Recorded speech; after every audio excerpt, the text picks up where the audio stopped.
Good day sa inyo lahat at kamusta kayo mga ma'am and sir, mga boss. Ito yung gagawin natin ngayon.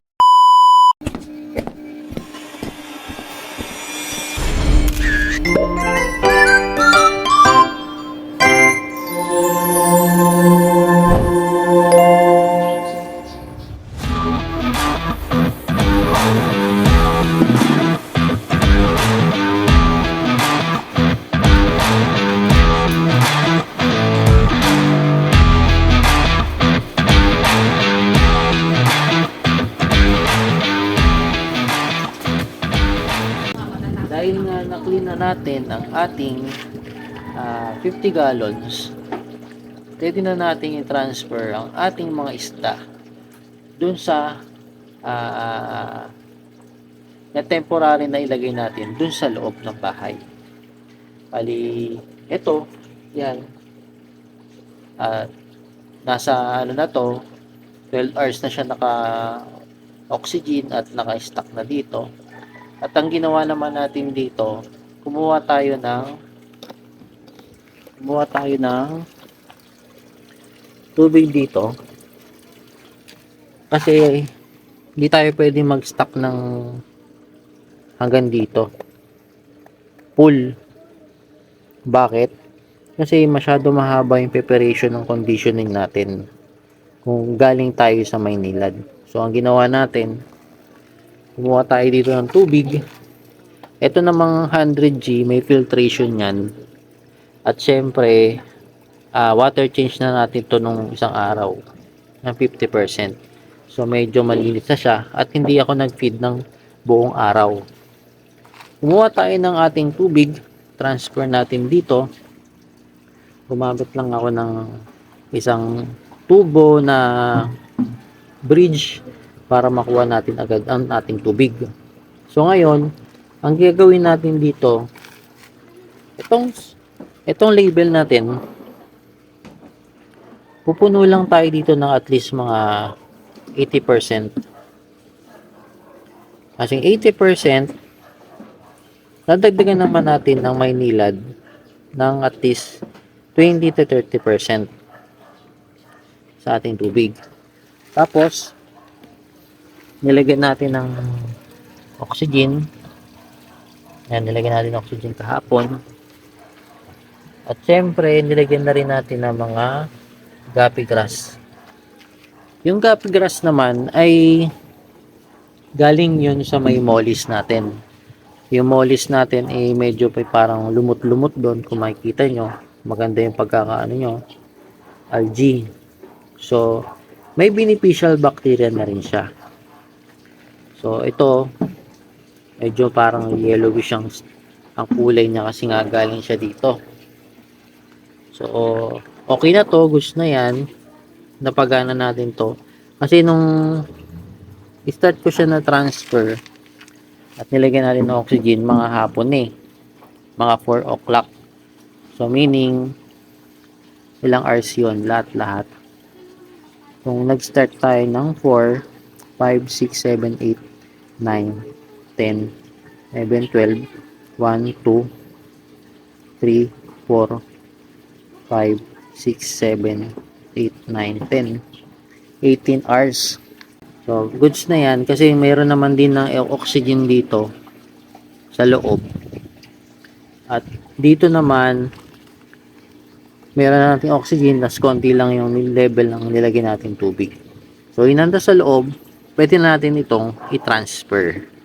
No? At syempre, ipag-transfer natin, no?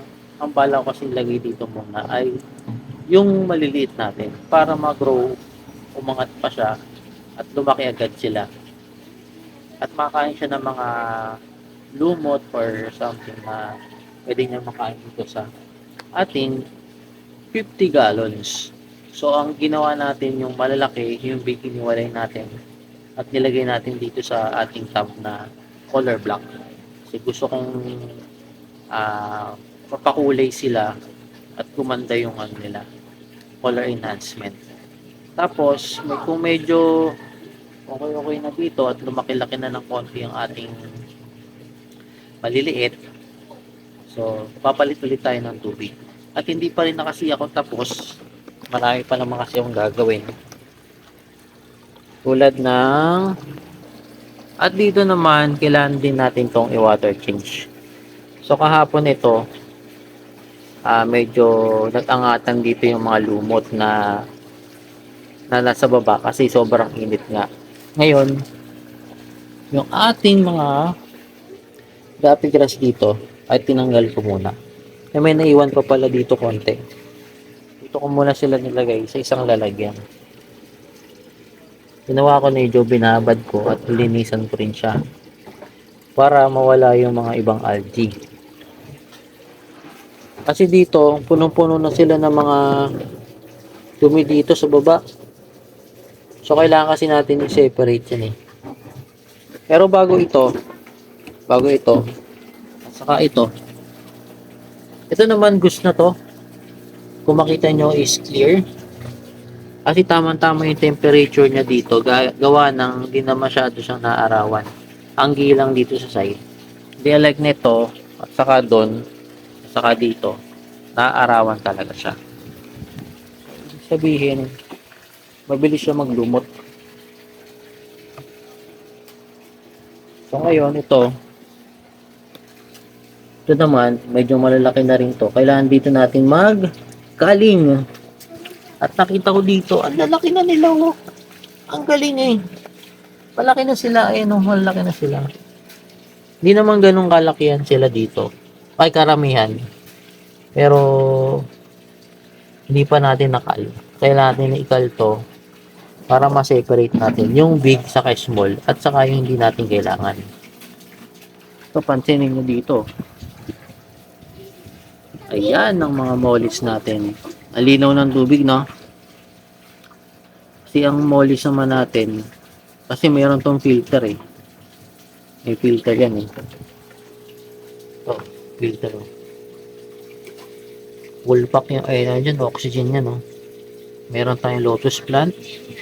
Meron tayong bakerol, beneficial bacteria. Meron tayong filter. Meron tayong gapi grass. Yan ang gusto na color ng ating tank. Ito yung gusto kong kulay na dapat nating i-maintain. Hindi siya ganun ka brown. Hindi siya ganun ka tawag dito. Parang cotton. Ayoko ng ganun eh. Natatrap yung ating maliliit na isda. Gusto ko yung gantong ambience. Ito talaga yung gusto ko. Kasi yung dati, ganun din eh. Medyo ganito yung setup natin. So, check natin naman yung nasa loob natin. No? Yung mga babies natin na oranda. Update natin dito sa ating oranda. Sa last breed natin. So, nakapag-water change na kasi ako dito no morning. At meron din ulit na wala. Tulad nito. Ano?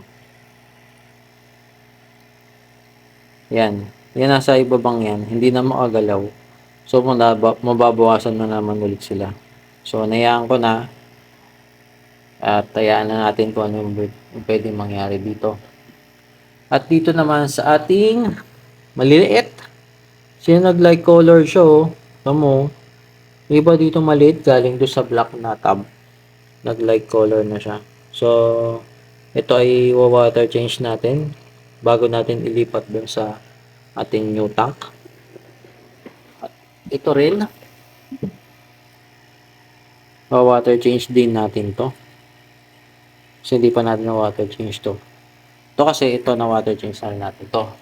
Ito naman ang ating big na oranda. So nagbawas na naman ulit sila. Hindi pa ako nag-feeding dito. Pero nakapag water change na rin ako ng umaga.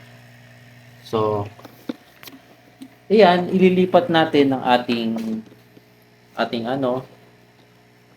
dalawang tab, yung maliit dito dun sa labas para dun naman sila magpalaki. At may iwan muna dito itong ating medyo malalaki na at medyo big ng konti.